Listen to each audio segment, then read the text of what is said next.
end of 1971, beginning of 1972,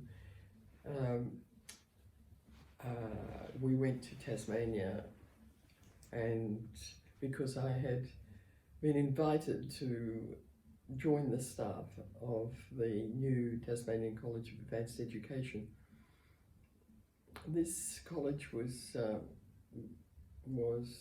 although it took over the old Teachers College, it also had a range of courses like engineering and architecture and so on.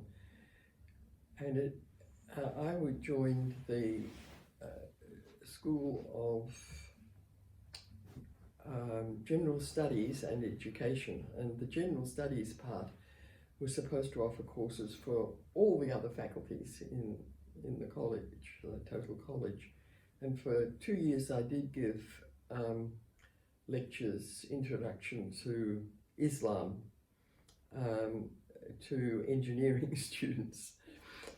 But that idea didn't seem to gel with the other faculties, and they stopped doing it, and General Studies just became part of the education faculty.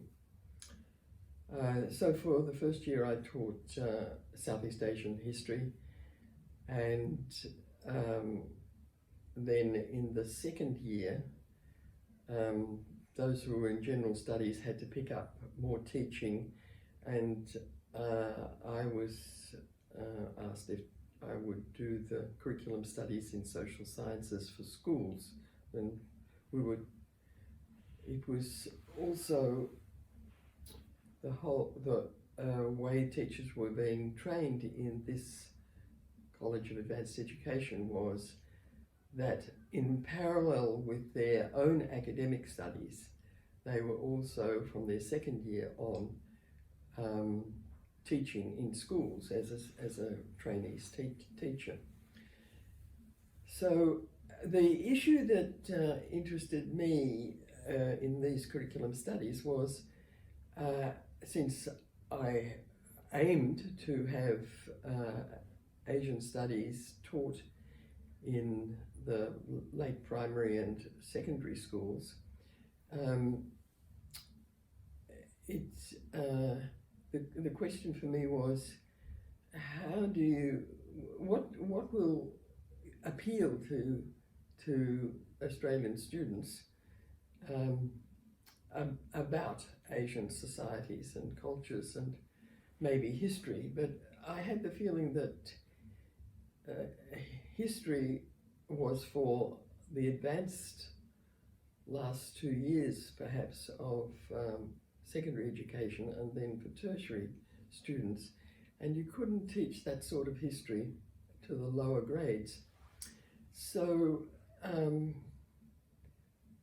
I devised programs partly with another colleague who was a geography lecturer, and I was a history lecturer, so we could have input into the social sciences, which was what was taught at schools. The disciplines of history and geography alone were not taught in the schools in Tasmania. So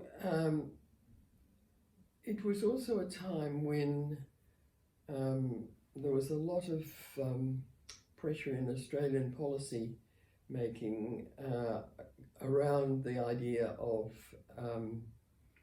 multiculturalism. So I thought that I might introduce them to the cultures of Malaysia as itself being a multicultural society.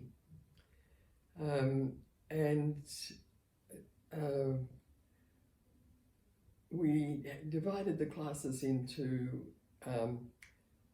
people who explored the Malays, others Chinese, others Indian, and then Ibans as the group from Malaysia, Eastern Malaysia, only one of many groups.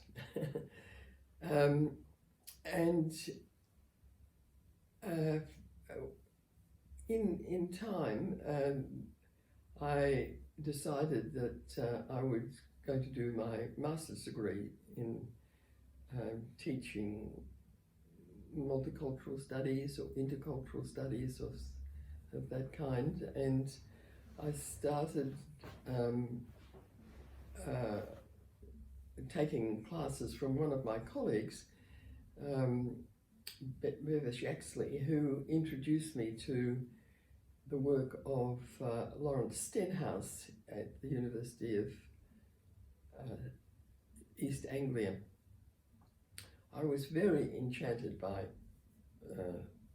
the philosophy of this East Anglian group, and so that, combined with other reading that I'd been doing around the teaching of cultural studies in Australia,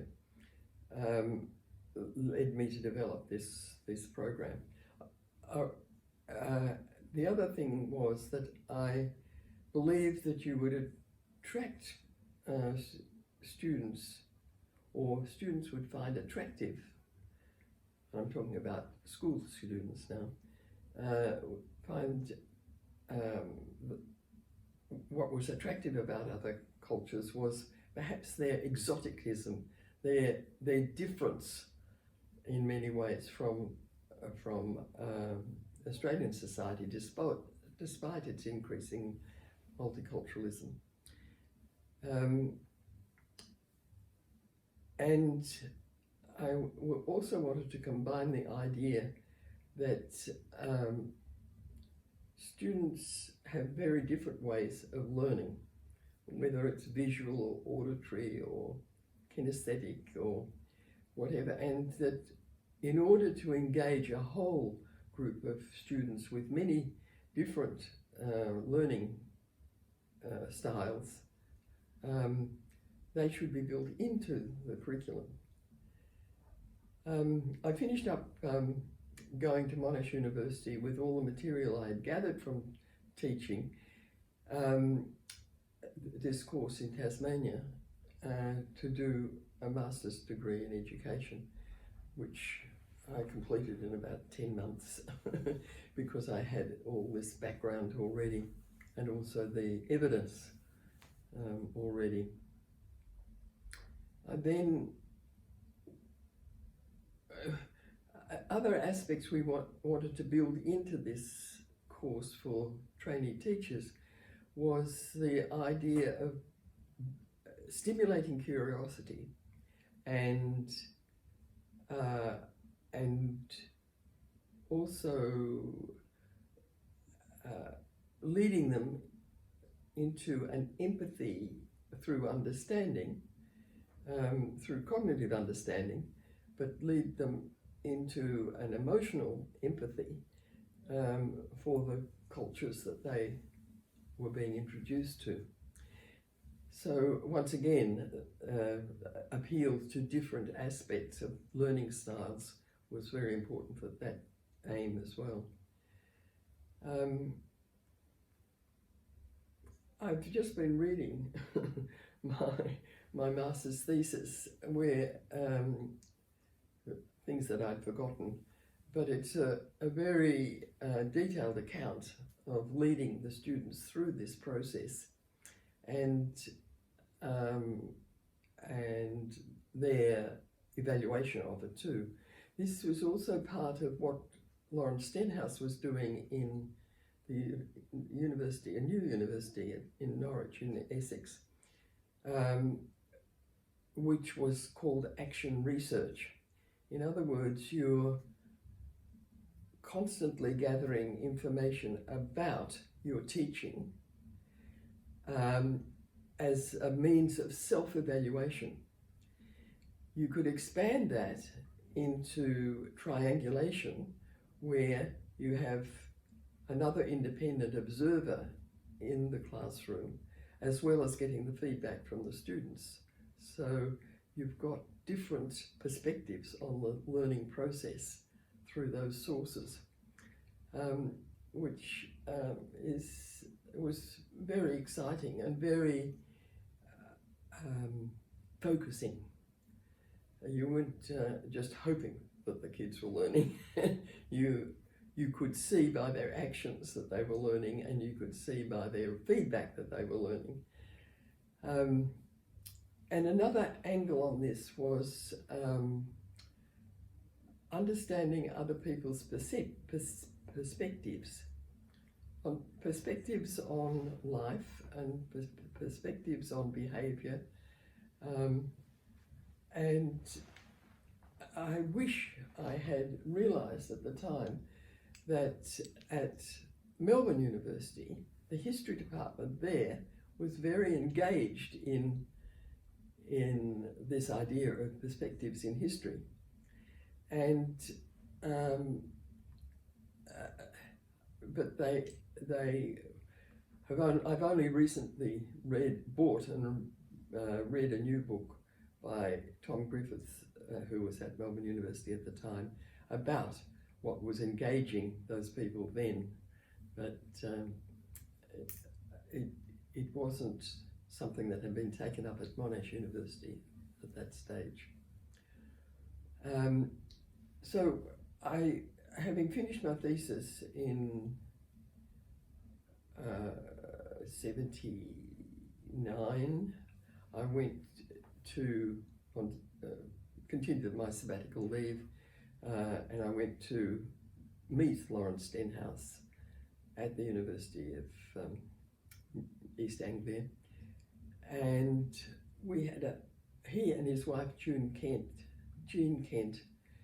who worked together, and they had a group of people around them that were working on this new approach to education. He said to me, how did you come to this idea of providing students with different perspectives or encouraging them to take different perspectives?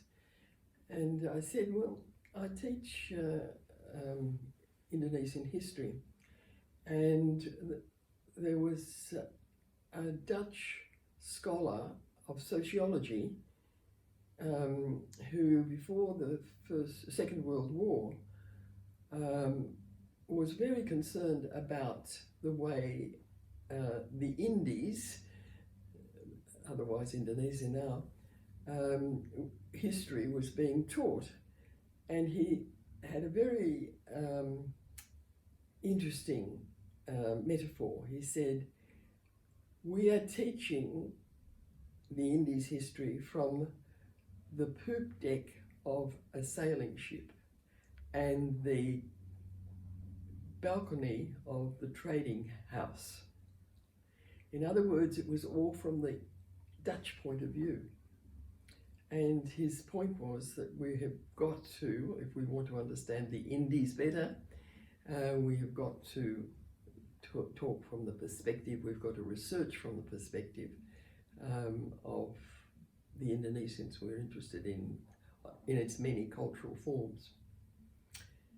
And Stenhouse was absolutely fascinated by this inspiration that I'd got from this Dutch scholar, because Stenhouse was teaching in Holland as well as in England, and he spoke Dutch, and so he busily took down the reference I was referring to, and he was going to follow that up on another trip to Holland. And he said, would you like to do your PhD with us? And I said, yeah, I would like nothing better than to do my PhD with you, but I have got two young children that one is just finishing high school and the other is still going to high school. I cannot do this, I could not do this going to spend a year or 3 in England. So, sorry. But yeah, it was altogether a very interesting and complementary experience I had that year.